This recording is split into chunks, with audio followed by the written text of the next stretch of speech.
Bueno, para continuar con la segunda parte, como habíamos dicho al inicio, hablaremos de nutrición y dietas para prevenir diabetes.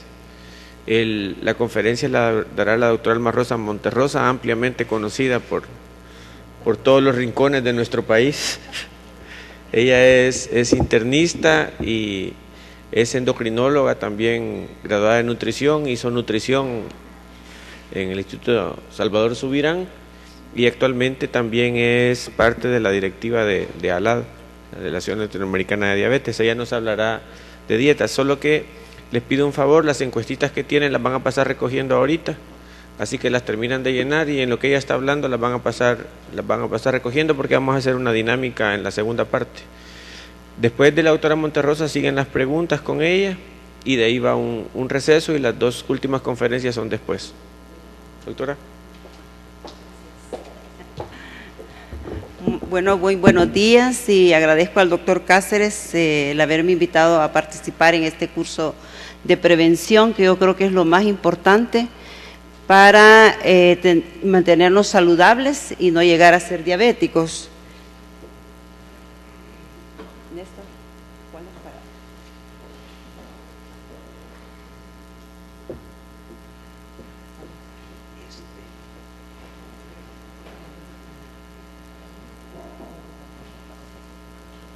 Gracias.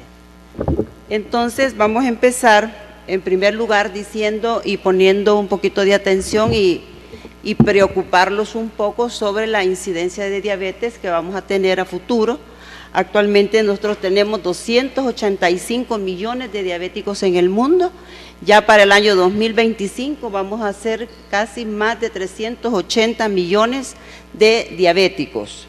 Y toda esta cantidad de gente diabética que a futuro vamos a tener, se ha visto que el 80% de estos pacientes, de estas personas, van a vivir en los países de ingresos económicos medios y bajos, ¿verdad? Ahí incluimos a los países subdesarrollados. O sea que es alarmante la cantidad de diabéticos, es una epidemia de diabetes que estamos viendo actualmente.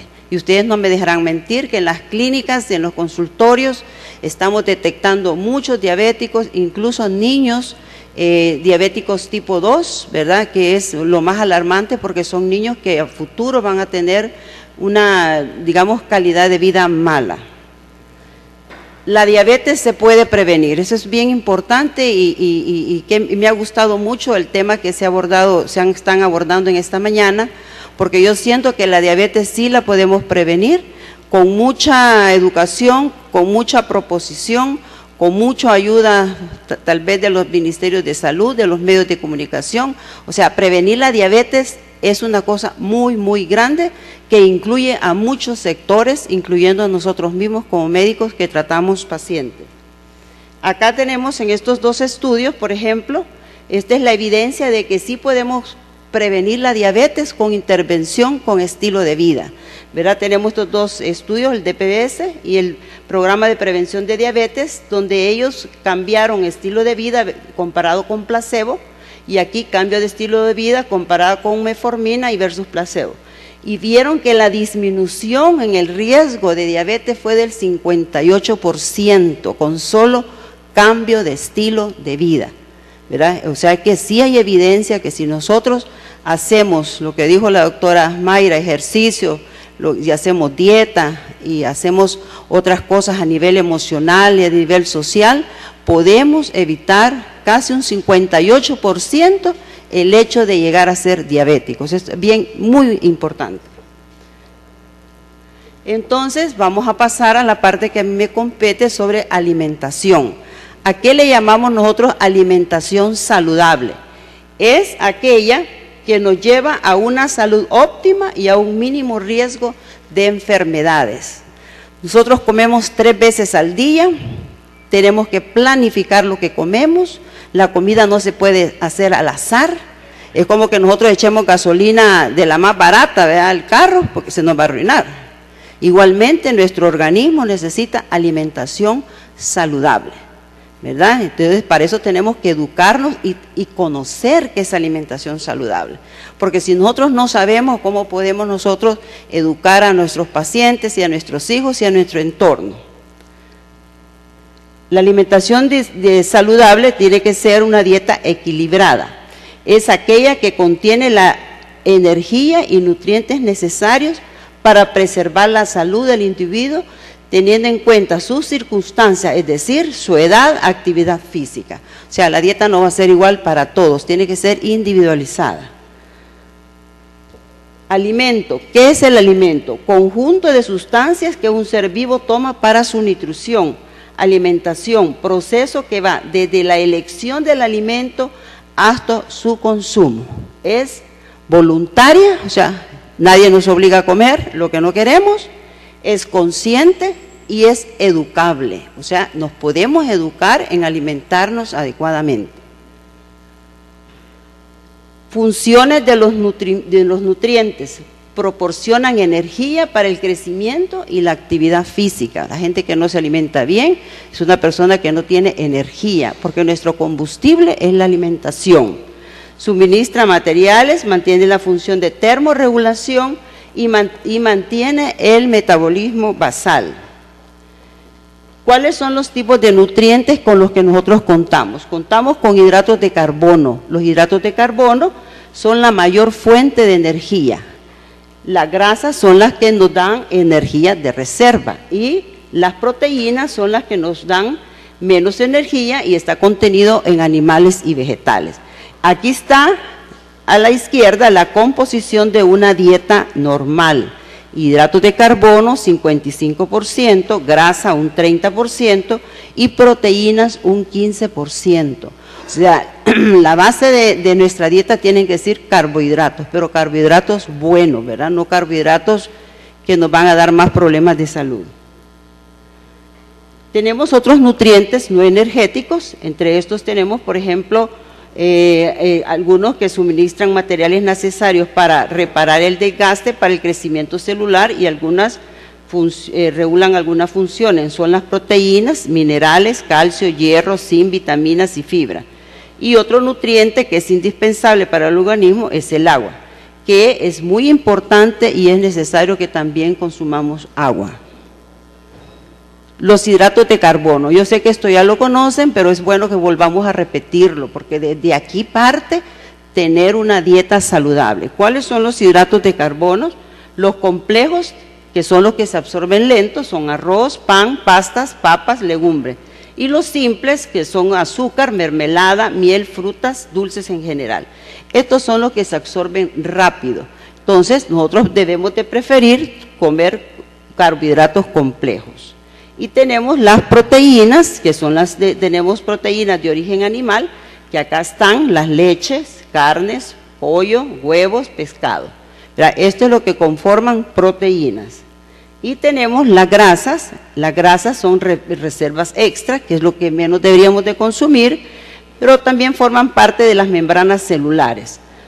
Son consumidas en exceso en los países del primer mundo, o sea, Estados Unidos, Inglaterra, tienen un alto consumo de grasas. Estas contribuyen a la obesidad porque 1 gramo de grasa nos aporta 9 kilocalorías. O sea que nosotros debemos de ingerir quizás una menor cantidad de grasa para no tener un exceso de peso.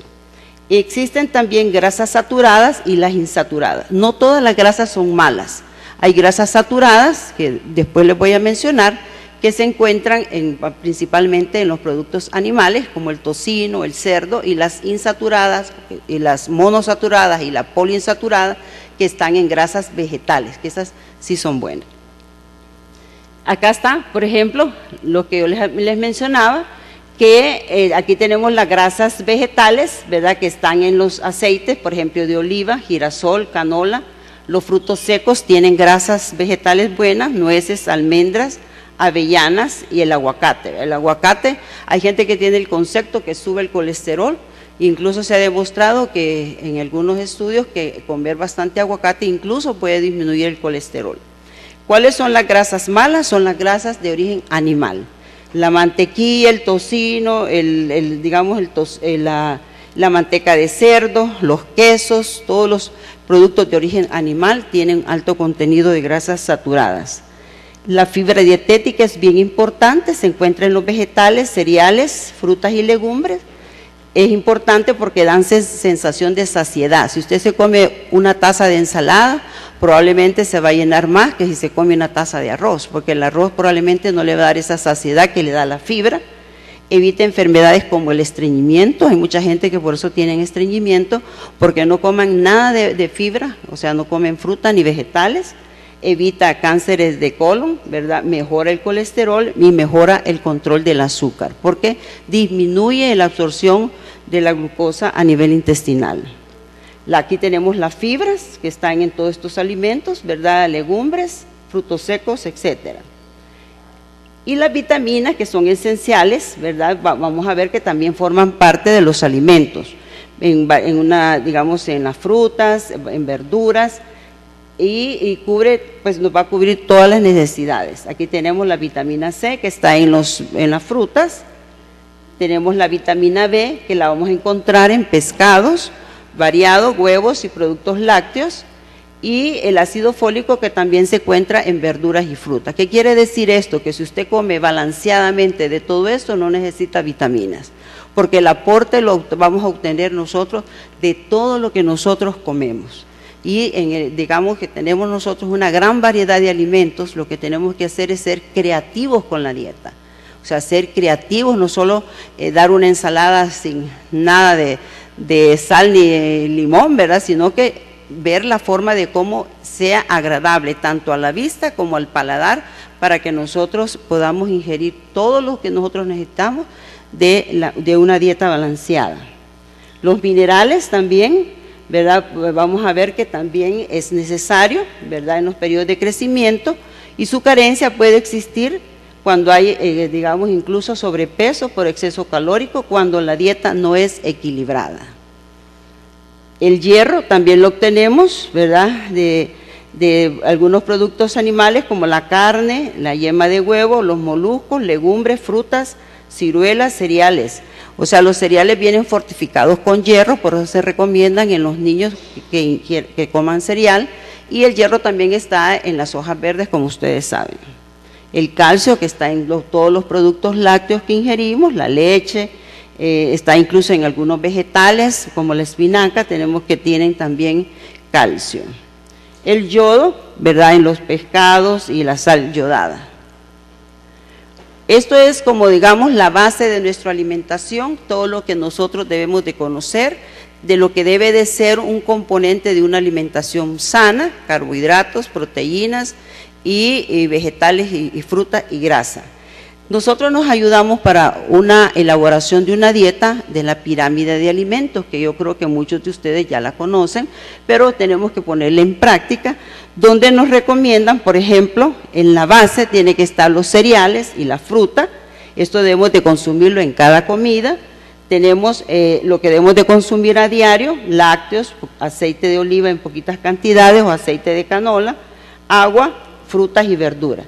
3 veces por semana nos recomiendan proteínas y legumbres. En las legumbres incluimos el frijol, pero recuerden que la dieta depende mucho de los hábitos de cada país. Por ejemplo, en nuestro país nosotros consumimos frijoles todos los días, y si es posible, en los 3 tiempos. O sea, estamos consumiendo, acuérdense que los frijoles son altos en proteína vegetal, es una buena fuente de proteína vegetal, pero también es una fuente alta de carbohidratos. O sea que en eso tenemos que tener en cuenta cuando nosotros estamos planificando una dieta balanceada. Y tenemos acá los huevos de 3 a 5 unidades por semana, pero si un paciente tiene problemas de colesterol, se le recomienda 2 huevos a la semana, o sea, 2 yemas, porque la yema es la que lleva el colesterol.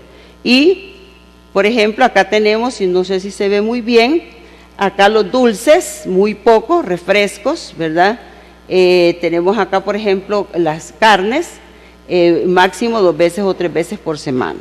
Entonces, en base a estas pirámides nutricionales y a esta rueda de la nutrición, se nos aconseja qué tipo de alimentos nosotros debemos de comer y en qué, digamos, proporciones durante el día o durante la semana. Es importante que nos apoyemos de esto y conozcamos esto. Por ejemplo, en la rueda en esta es otra tipo de pirámide, pero esta es en forma de rueda. Recomiendan suficientes cereales y carbohidratos, recomiendan mucha verdura y mucha fruta.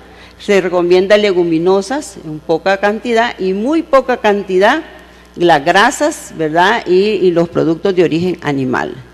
Si nosotros hacemos una investigación aquí con ustedes, qué es lo que ustedes comen, que yo creo que sería interesante pasarles una encuesta, qué desayunan, qué almuerzan y qué cenan, veríamos que a lo mejor una mitad de lo que ustedes están aquí, a lo mejor no les gustan las ensaladas y no comen fruta.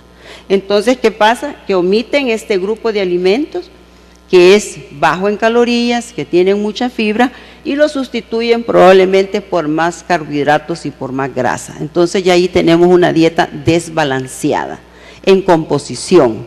Y al tener una dieta desbalanceada en composición, vamos a tener problemas a futuro de obesidad, de diabetes, hipertensión, etcétera. Entonces, ¿qué tipo de alimentos van a garantizar una dieta adecuada? Primero, los constructores, que son las proteínas. Las proteínas son básicas dentro de nuestra alimentación. Los energéticos, que son carbohidratos. Los carbohidratos son los que nos dan energía. Por eso esas dietas sin carbohidratos son dietas que no son adecuadas, porque nos quitan nuestra energía y a la larga nos van a dar problemas a futuro de salud. Y los reguladores, que son las fibras, cereales, frutas y verduras. Esto debe ser una composición normal de una dieta bien balanceada para prevención de diabetes. ¿Cuáles son los alimentos que cuando nosotros los consumimos nos van a fomentar la obesidad? Y eso creo que todos lo sabemos, pero lo vamos a repetir, que son los dulces, refrescos, gaseosas. Todo esto nos va a llevar a más peso porque son altos en calorías, no tienen fibra, no llenan. Usted se toma una Coca-Cola de 1 litro y queda como que nada. Lo único que va a hacer es ir a orinar y ya se desocupó. Pero el contenido de azúcar que tiene un refresco dietético es bien alto. Y si usted no hace ejercicio, pues eso se va a acumular en grasa. Y también tenemos el otro problema, que son las comidas rápidas. Ahorita actualmente hemos occidentalizado la medicina, la dieta. Hoy actualmente se nos ha bombardeado con todos estos, digamos, comidas rápidas que nos ha hecho que tengamos más problemas de obesidad. Y ustedes, si no, fíjense, todos nuestros salvadoreños que se van a Estados Unidos, se van de aquí delgados y ya van a aumentar sus 30, 40 libras y desarrollan diabetes por el tipo de alimentación. Ya tenemos un gen que nos predispone a la diabetes, más el ambiente de mucha comida rápida, obesidad, y nos viene la diabetes. Entonces, todo esto nos va a llevar a que tengamos más problemas. Y si ustedes fíjense también cómo el ambiente influye. En 1954, las hamburguesas eran de 79 gramos. Hoy se nos ha dado, y ustedes verán con la publicidad, de 1/4 de libra, de 1/4, de media libra. Entonces, ¿qué pasa? Aumenta la proporción y aumenta el número de calorías. Antes las Coca-Colas eran chiquitas y eran de vidrio. Algunos de ustedes quizás no se recuerdan, pero en mi época eran pequeñitas. Hoy son de litro. O sea, todo el ambiente nos está llevando a más problemas y por eso la diabetes se está haciendo epidémica, ¿verdad? Y tenemos nosotros que poner atención y hacer modificación de conducta. Hoy las papas, aumente la papa para $1 más y nos dan el doble de papas y nos dan el doble de calorías y nos dan más diabetes. Igual el popcorn. El popcorn tiene que ser natural, pero ya nos lo dan con mantequilla, ya nos dan con queso, y de pasar de 174 calorías un popcorn natural a 1700 calorías. O sea, esto es para que ustedes vean que nosotros debemos de ser selectivos con lo que comemos y fijarnos en todo esto. No comer por impulso, sino pensar antes de comer qué es lo que realmente a mí me beneficia. Acá tenemos, por ejemplo, tenemos muchos adolescentes obesos porque prefieren comer papitas fritas a comerse una ensalada, ¿verdad? Y por eso tenemos incluso ahorita ya adolescentes que van a cirugías bariátricas. Acá tenemos, por ejemplo, salió este reporte en una revista de nutrición, que entre 72,000 y 228,000 infartos cardíacos se pueden evitar cada año si la industria evita las grasas trans, Si esas grasas trans son las que están en las margarinas, que son saturadas.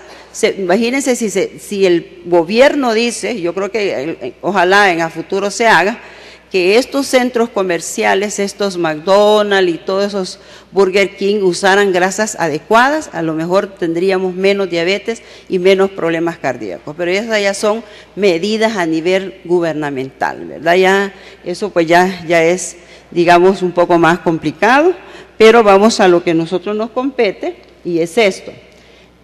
Vemos que la obesidad también es una epidemia del siglo XXI. Se ha visto que de los 2 años a los 24 años, 14% son obesos y 26% están con sobrepeso. Del 25 años a 60, 15% tienen obesidad y 38% tienen sobrepeso. Aquí en El Salvador se hizo un estudio donde se vio que esto era al inverso. Aquí tenemos más obesidad que sobrepeso, ¿verdad? Entonces, y es por eso, ¿verdad? Nos estamos occidentalizando mucho nuestra alimentación y ya no es como antes, ¿verdad? Que las pupusas se hacían en comal, no se les ponía grasa, pero hoy la hacen en plancha, le ponen aceite, entonces ya la pupusa es un alimento muy rico en colesterol y en calorías. ¿Cuáles son las causas por qué llegamos a la obesidad? Primero, la familia se ha transformado por motivos profesionales. Las mujeres trabajamos, se dispone de menos, y el hombre también, porque el hombre también puede ayudar en la casa, se dispone de menos tiempo para el hogar, se van perdiendo conocimientos culinarios y ha aumentado el consumo de comida rápida, productos cómodos, alimentos congelados, ¿verdad? Es más fácil mandar a traer una pizza que ponerse a hacer la cena en la casa, hacer una ensalada, es aburrido, estoy cansada, vayan a traer pupusas. Entonces todas esas conductas nos están llevando a al problema de obesidad y de diabetes. La publicidad y medios de comunicación favorecen el consumo de alimentos y bebidas poco saludables. Hoy se nos ha dado llevar la comida a la casa, en todos los lugares hay digamos, habla uno y ya llegan a la casa con pizza, de todo. Entonces todo eso nos está llevando a enfermarnos. Nos está llevando a obesidad, y si no hacemos ejercicio, entonces la diabetes es la que nos va a tocar a futuro. Entonces, ¿cuáles van a ser las consecuencias? Obesidad y trastornos de alimentación, anorexia y bulimia, porque eso hay que tomarlo en cuenta, ¿verdad? También muchos niños, también la misma publicidad hace que nos vean una referencia de mujeres delgaditas y de hombres con los grandes músculos, y tenemos muchos niños con anorexia y bulimia, que es otro caso que también es importante que se mencione y que se tome en cuenta. A futuro, obesidad, diabetes, hipertensión, cáncer, infartos y osteoporosis. Problema de salud, aumento de las enfermedades del corazón por el alto consumo de alimentos altos en grasa, que aumentan el colesterol, el consumo elevado de sal, que origina aumento de la presión arterial, es otra cosa muy importante. La obesidad por desequilibrio entre la comida y el ejercicio físico. Osteoporosis por poca ingesta de lácteos, hay gente que ya no quiere tomar leche porque les hace daño o por X motivo. Y diabetes por consumo excesivo de azúcares. ¿Cuáles son los determinantes de la salud? La biología humana, el medio ambiente, el estilo de vida y los sistemas de asistencia sanitaria.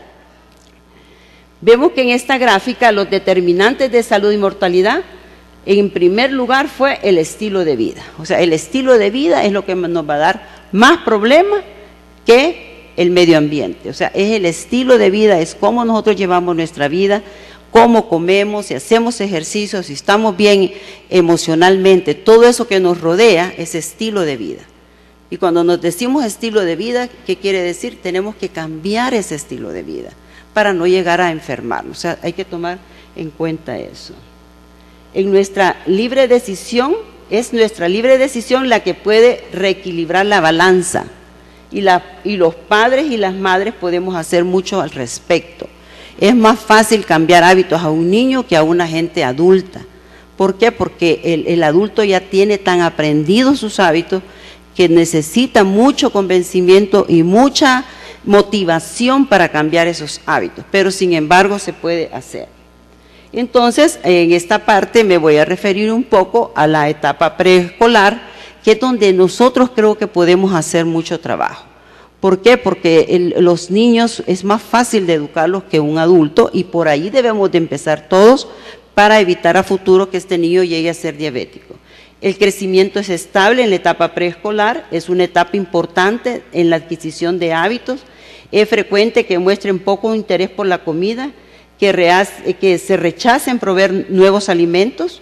Hay que educar con una buena masticación y un adecuado manejo de los utensilios en la mesa. Cada vez es más frecuente comer viendo la televisión. Este es un mal hábito y eso debe de ser una regla en nuestras casas, quitar la televisión del comedor, porque si no el niño ni se da cuenta lo que come y muchas veces come de más. Se están perdiendo hábitos culturales e intercambios familiares, ¿verdad? Es bien típico ver en la sala el televisor, el papá con la mesa comiendo y el niño a la par, ¿verdad? Acuérdense que los niños aprenden por ejemplo, ¿verdad? Entonces, hay que tratar de esos hábitos irlos cambiando. Acá en la etapa escolar, por ejemplo, dos grupos diferentes de 6 a 10 años y de 11 a 14 años. De 6 a 10 el crecimiento es lento y mantenido, de 11 a 14 son un grupo heterogéneo con niños en diferentes estadios madurativos. En los hábitos de alimentación adquieren importancia otros factores, además de la familia, el colegio. Se supone la adquisición de normas sociales y la influencia de los medios de comunicación. Esto es bien significativo, la información que el niño recibe en la televisión, la información de todos estos lugares. El fin de semana hay que salir, hay que llevarlo al burger, hay que llevarlo acá, y entonces ¿qué le estamos educando al niño? Que el niño tiene que comer comida rápida como forma de divertirse. Es importante educar al niño en esta etapa, de los 6 a los 11 años, en la experiencia que yo tengo, el niño se puede educar, pero ya cuando entra la adolescencia ya es difícil. Y el niño se pone rebelde, y el niño ya no quiere comer la ensalada, ya el niño, bueno, es una etapa bien difícil. Entonces uno puede hacer mucho desde los 6 años hasta los 11 años. Ahí el niño sí se preocupa y el niño colabora. Pero ya después de esta etapa, ya ese niño, si no se le educó, ya está perdido en eso, o sea, nos va a costar más. Entonces, en la etapa escolar es una fase donde se recupera el hábito y el niño le da más apetito, tienden a desaparecer las apetencias, existen diferencias cuanto a la actividad física y es necesario mantener la regularidad, mantener el ritmo de 4 a 5 comidas al día. Es muy frecuente el picoteo entre las comidas y aumenta el consumo de chuchería, snack o comidas rápidas. Es bien típico que el niño no desayuna, ¿verdad? He visto yo en escuelas que les pasan una encuesta, ¿verdad? ¿Quiénes son los niños que desayunan? Pero si el papá no desayuna ni la mamá, ¿cómo el niño va a desayunar? Y hay muchas excusas, ¿verdad? Que no hay tiempo, que está lejos, que el tráfico, todas las excusas que usted quieren. Pero recuerden que el desayuno es la comida principal del día. Yo aquí le voy a pasar una encuesta a ver quiénes todos ya desayunaron, para ver, porque por ahí debemos de empezar. Pero si estamos nosotros, digamos, en prevención y aprendiendo a cómo alimentarnos bien, debemos de nosotros también dar el ejemplo y ponernos también a cambiar ese estilo de vida. Esta es una propuesta para cómo debe de ser distribuida la alimentación durante el día.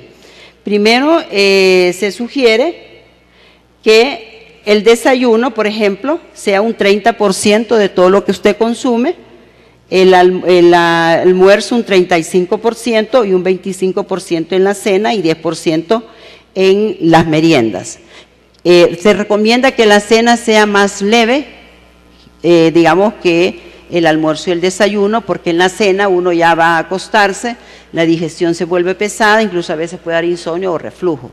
O sea, de que tenemos que tratar de distribuir bien los alimentos durante el día, no dejar de desayunar y cenar como que fuera almuerzo, ¿verdad? Porque entonces eso nos va a traer más problemas. Ahora, hay países donde se cena más, por ejemplo en Europa, Estados Unidos, la gente cena más y no desayunan, pero eso es porque ya tienen hábitos culturales de ese tipo. Pero en nuestro país, es diferente, ¿verdad? Tenemos que desayunar, almorzar y cenar poquito.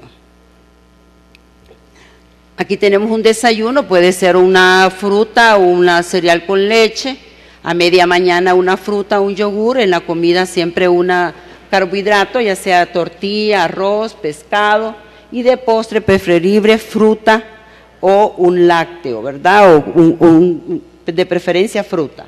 En la merienda fruta y algún bocadillo pequeño, y en la cena un puré, sopa o un alimento proteico. O sea, la cena hay que hacerla suave, ¿verdad? Pero si la gente no desayuna, lo que pasa es que va acumulando el apetito hasta la cena, y donde ahí le siente un gran apetito, ya usted está tranquila, se suelta la ropa, ya puede uno comer más, y la gente come mucho más en la cena por eso. Y la recomendación de la Sociedad de Obesidad en la Adolescencia, recomiendan en los adolescentes que la dieta tiene que ser variada, porque esto va a garantizar una dieta equilibrada. Tienen que comer cereales, legumbres, las grasas deben de ser el 30%, las proteínas del 10 al 15%, y aumentar la ingesta de frutas y verduras mínimo de 5 al día. Eso es bien importante, porque lo que yo he visto en los adolescentes es que no les gusta la fruta ni la verdura. Entonces hay que inculcarles que tiene que haber fruta siempre en la casa, ¿verdad? Cualquier tipo de fruta es de beneficio para un adolescente. Limitar el consumo de azúcares simples, reducir el consumo de sal y promover el uso de sal yodada, beber de 1 a 2 litros de agua al día, imprescindible un desayuno completo, ¿verdad? Por ejemplo, el desayuno debe de durar de 15 a 20 minutos, no comer a la carrera, evitar el consumo a media mañana de alimentos menos nutritivos, y mejorar, todo esto mejoraría el rendimiento físico e intelectual en el colegio. Si el niño no desayuna y uno le da $1, lo que va a comprar son pupusas, pizza o los churros, una Coca-Cola. Entonces ahí ya se nos sale de nuestra intervención como mamá o padre de familia, que el niño qué va a hacer con ese $1 que uno le va a dar. Porque lo más fácil, aquí está el $1 y anda a comer allá. Pero el problema es que a futuro ese niño va a tener problemas de salud. La otra cosa, participar toda la familia en actividades relacionadas con la alimentación al hacer la compra. O sea, que llevarlos al mercado, llevarlos al súper, que participen ellos en lo que les gusta, ¿verdad? Qué fruta les gusta, que vean los tomates y todo, enseñarles a los niños. Acá tenemos el problema que tenemos con todos los niños y también con algunos adultos, que no les gusta la ensalada, ¿verdad? Y no les gusta porque el sabor es insípido, pero yo les digo, mire, la tortilla es insípida, si usted no le pone algo a la tortilla no tiene sabor a nada. Es cuestión de educación, ¿verdad? Educar al niño cuáles son los beneficios, preparársela agradablemente para que el niño le guste. Entonces, consejo para los padres: establecer un horario para las comidas, elaborar menús variados, elegir raciones adecuadas para la edad del niño. Esto es bien importante, porque hay gente que me dice a mí, ¿cuántas pupusas se come el niño? 4, me dice, y hasta se ponen a reír. ¿Cómo un niño se va a comer 4 pupusas? O sea, jamás un niño va a comer igual que un adulto. Entonces, hasta en eso uno debe de educar al paciente cuál es la ración de un niño y de un adulto. Evite que el niño pique entre horas, hay que darle el ejemplo, esto es bien importante. Si el niño lo ve comer a uno yogur, el niño le va a gustar el yogur, pero si él nunca ve que uno come ensalada, pues tampoco lo va a comer ensalada. Animarlo a probar nuevos sabores, hay que hacerlo participar en la elaboración de los alimentos.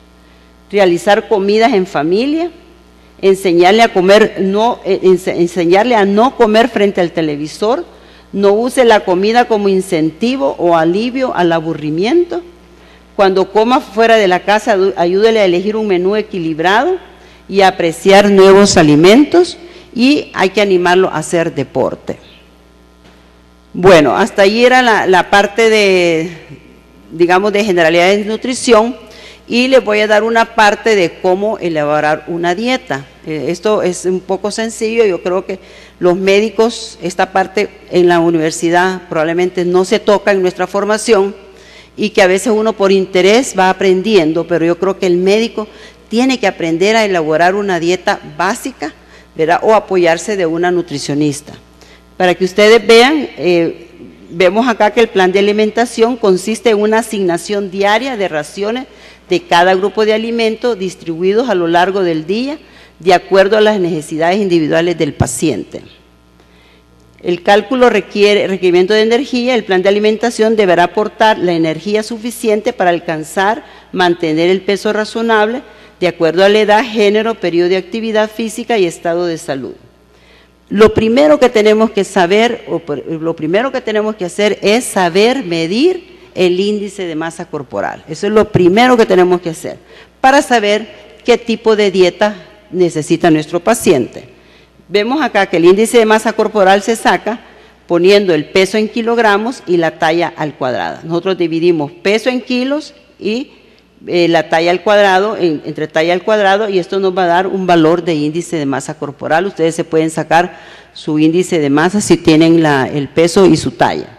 Y vemos que el índice de masa corporal se va a dividir, si es de 19 a 24.9 es un valor normal de índice de masa. Si tenemos índice de masa de 25 a 29, tenemos sobrepeso y obesidad arriba de 30, ¿verdad? Es importante que ustedes en sus pacientes sepan si está obeso, si está normal o si está, digamos, bajo de peso. Entonces vemos que si tenemos un índice de masa menos del 18.5, el paciente tiene bajo peso y necesita una dieta hipercalórica. Si el paciente está de 18.5 a 24.9, tiene un peso normal y la dieta es normocalórica. Y más de 25, si tiene más de 25, quiere decir que está con sobrepeso y necesita una dieta hipocalórica, ¿verdad? Hasta ahí vamos bien. Para obtener el peso ideal son 3 puntos importantes: el índice de masa, saber qué tipo de dieta necesita y conocer el peso ideal del paciente. Hay varias fórmulas, pero esta es un poquito más sencilla, que es el peso ideal va a ser igual a la talla al cuadrado por 21.5 en las mujeres y por 23 en los hombres. O sea, le sacan la talla al paciente, la multiplican el doble y lo multiplican por 21.5 en mujeres y 23 en hombres. Esto nos va a dar, por ejemplo, si tenemos una persona de 1,70, si multiplicamos 1,70 por 23, el peso ideal va a ser de 66.5 kilos. Hay otra fórmula, digamos, más sencilla, que es diciendo que una persona que mide 1,70, su peso ideal va a ser 70 kilos. O sea, nos vamos a pasar unos 4 kilos más, pero más o menos tenemos la idea. Recuerden que para saberlo en libras tenemos que multiplicar los kilos por 2.2, ¿verdad? Pero esto es para saber el peso ideal. Peso razonable es la reducción del 5 al 10% del peso actual, lo que decía la doctora Mayra, ¿verdad? De que no es necesario que el paciente pierda 100 libras, ¿verdad? Con 5 al 10% de su peso ya le vamos a evitar diabetes, hipertensión y problemas cardiovasculares. O sea, si alguien tiene 200 libras y pierde 20, 180, ya con eso nos vamos a, digamos, a evitar que este paciente llegue a otros problemas de salud. Ya notaron esto, ¿verdad? Bueno, de ahí vamos, ya tenemos el peso ideal y vamos a ver cuál es la cantidad de kilocalorías que una persona necesita. Si es un hombre con actividad física normal o mujeres activas, necesita 30 kilocalorías por kilo por día. Si es una mujer con actividad física normal, hombre con vida sedentaria o mayores de 55 años activos, de 25 a 28. Y mujer sedentaria, adultos mayores de 55 años, lo que necesitan son 20 kilocalorías por kilo por día. Es importante saber esto porque ya vamos a ver cómo esto nos va a servir para calcular una dieta. Hay situaciones especiales en el embarazo, hay que sumar 300 kilocalorías por día, ¿verdad? Y en la lactancia también, porque es donde se necesita más aporte energético. Y para bajar peso hay que restar, se pueden restar de una dieta de un paciente, digamos, normal, 500 kilocalorías diarias, ¿verdad? No hay que dar dietas tan hipocalóricas porque también eso nos va a dar un desbalance. Y aquí vemos, por ejemplo, cómo vamos a calcular. El valor calórico total es la cantidad de calorías que una persona necesita en el día. Multiplicamos el peso ideal por el gasto calórico total. Por ejemplo, si tenemos una persona de 60 kilos, lo multiplicamos por 28, si es una persona, una mujer de una vida, digamos, si estamos aquí, mujer con una actividad física normal, ¿verdad? O mayores de 55 años. Entonces multiplicamos 60 por 28 y esto nos va a dar 1.680 calorías. Es lo que esta persona necesita, ¿verdad? Digamos, para perder peso. Por ejemplo, si una persona de esta estatura mide 80 kilos, no podemos, es una persona, si multiplicamos 30 por 8, esta persona está comiendo como 2.400 calorías para mantener 80 kilos, no le vamos a reducir a 1.680 la dieta. ¿Por qué? Porque una persona de 80 kilos está comiendo cantidad de comidas y al reducirle mucho, pues no va a tolerar la dieta, sino que las reducciones van de 500 calorías. Pero esto es digamos, el porcentaje de calorías que va a necesitar para mantener un peso adecuado. Entonces vemos que ya calculamos 1.600 calorías, sabemos que la dieta tiene que llevar un 50% de hidratos de carbono, 30 de grasa y 20 de proteínas. Vemos acá, por ejemplo, que el 50% de 1.600 son 800 kilocalorías, que eso va a ser de carbohidratos. De grasa, el 30% de 1.600 va a ser 480. Y el 20% de proteínas va a ser, de 1.600 va a ser 320 kilocalorías. Entonces ya tenemos nosotros lo que va a llevar esta dieta, pero tenemos que calcular el porcentaje de gramos de cada uno de los componentes de la dieta y vemos que si 4 kilocalorías, o sea, el hidrato de carbono, 1 gramo tiene 4 kilocalorías, dividimos estas 800 entre 4 y nos va a dar 200 gramos de carbohidratos. La grasa nos va a dar 9 kilocalorías por gramo, dividimos 480 entre 9, nos va a dar 53 gramos de grasa y 320 kilocalorías las vamos a dividir entre 4 kilocalorías que nos da 1 gramo de proteína. Esta persona va a tener que consumir 80 gramos de proteína en el día. O sea que una dieta de 1.600 calorías va a llevar 200 gramos de carbohidratos, 53 gramos de grasa y 80 gramos de proteína. Esto es lo que hacen las nutricionistas, ¿verdad?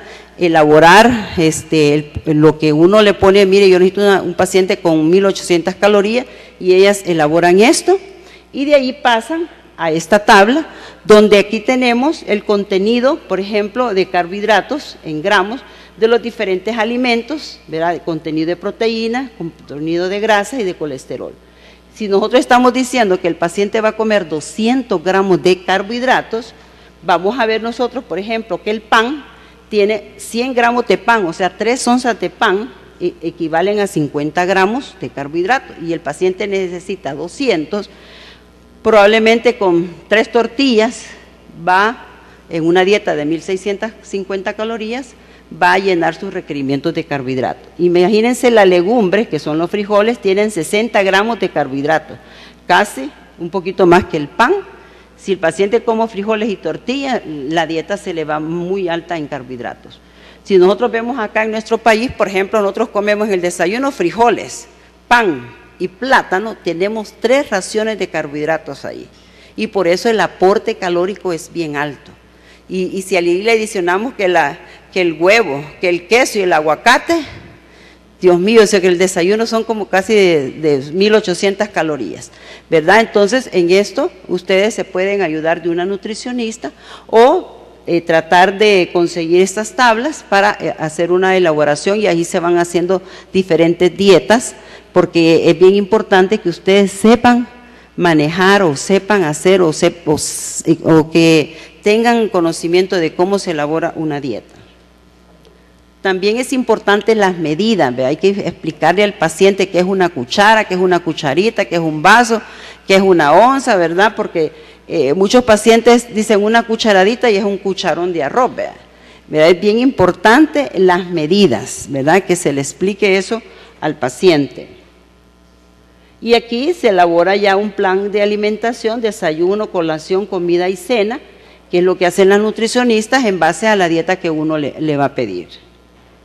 Y una forma más sencilla para cualquiera de nosotros es mostrarle esto al paciente. Un plato saludable debe contener la mitad de fibra, de verduras y fruta, un cuarto de proteínas y un cuarto de carbohidratos, ¿verdad? Esa es la forma más sencilla. Lo otro se ve un poco complicado, ¿verdad? Como que es cómo elaborar una dieta, pero yo creo que si nos lo proponemos podemos hacer varias dietas y tenderlas ahí en la clínica y enseñárselas al paciente. Otra cosa importante es recomendarle al paciente coma porciones más pequeñas, coma menos carbohidratos, ¿verdad? Coma menos arroz y tortillas, y los azúcares también deben de ser consumidos menos.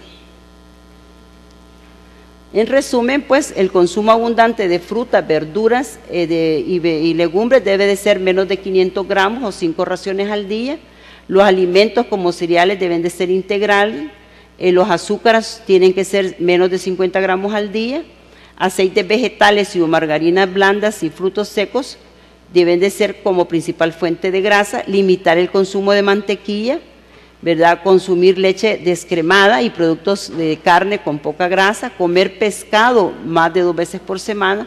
Moderar el consumo de bebidas alcohólicas, menos de 2 bebidas al día para los hombres y menos de 1 bebida al día para las mujeres, si es que se consumen. Ahora, esto no es acumulable, ¿verdad? O sea, no es que me toco una cerveza diaria y el fin de semana me voy a tomar la de la semana, ¿verdad? No es acumulable. La bebida alcohólica no está recomendada con pacientes con hipertrigliceridemia porque les puede dar una pancreatitis, ¿verdad? El alcohol es el que más sube triglicéridos, así que en esto debe tener mucho cuidado. Y habrá metas según las necesidades, ¿verdad?, de peso, enfermedades y medicamentos. Acá nada más les traía así un breve resumen con respecto a la dieta del diabético. Es básicamente lo anterior, es lo mismo. La dieta del diabético es una dieta normal que todos debemos de llevar. No es una dieta especial, ¿verdad? Porque ya cuando nosotros le decimos al diabético, mire, se va a poner a dieta, Dios mío, o sea, ¿qué voy a comer? ¿Verdad? Y dígame, explíqueme, porque no sé qué voy a comer. Es una dieta normal, pues se puede comer frijoles, verduras, fruta, ensalada, pollo, carne, ¿verdad? Todo en un balance. ¿Qué es lo que nosotros vamos a recomendar en un paciente con diabetes? Primero, monitorizar, según la ADA, el contenido de carbohidratos es la clave para alcanzar un control metabólico adecuado. O sea, el exceso de consumo de carbohidratos es lo que nos va a llevar al aumento del azúcar. El uso de índice glucémico y carga glucémico aportan un beneficio adicional. Esta es una recomendación B de la ADA. El uso de alimentos de bajo índice glucémico es útil si la dieta tiene un contenido de carbohidratos en el rango alto de lo recomendado. Esta es una clasificación, una recomendación A. Para prevenir diabetes se recomienda consumir alimentos con bajo índice glucémico, aunque no hay mucha evidencia sobre esta, es una recomendación E, y se recomienda el consumo de alimentos con fibra, frutas, verduras y ensalada. Esta es la dieta recomendada a un paciente diabético. Si ustedes se fijan, es igual: hidratos de carbono del 50 al 60, proteínas del 15 al 20 y grasas del 20 al 30, fibra 14 gramos por 1000 calorías.